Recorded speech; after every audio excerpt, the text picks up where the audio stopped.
I focus on three things in that, and our panelists are all echoing the same thing. But first is actually wildfire protection resources.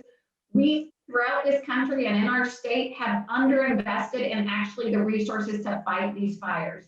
It starts with air resources and initial attack. I have now 11 helicopters that all fought in the Vietnam War, every single one of them. And that's my air arsenal for getting all these fires quickly and keeping them small.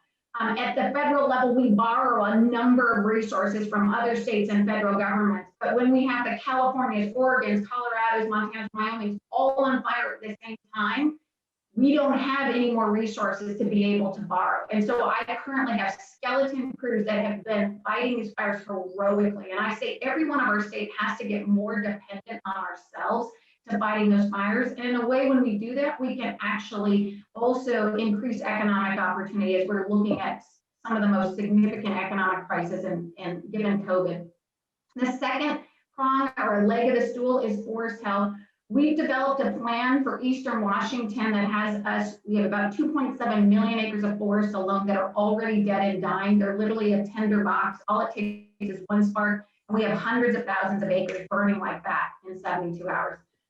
We developed a plan that has us restoring the health of those forests over the next 20 years, about 70,000 acres a year.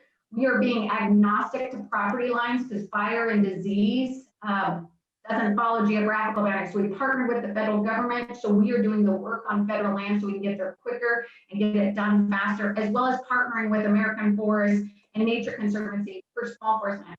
We're now finishing the West Side plan. And obviously this takes resources, but it also means economic opportunity, putting people back into the woods to restore the health of the forest, and it's cheaper than fighting those fires. The third one, and I just have to say, is community resilience.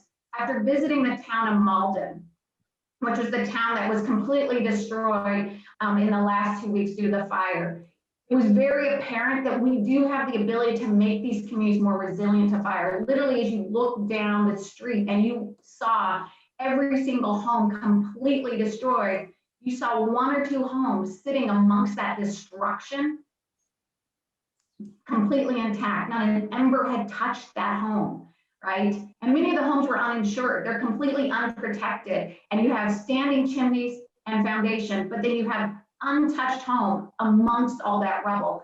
And it's because they took the steps to make those homes more resilient to fire. They removed, they kept their lawns watered. It's so we have to take a three-prong effort, invest in wildfire protection resources, invest in restoring the health of our forests, thousands of acres of production immediately, and we have to do community resilience.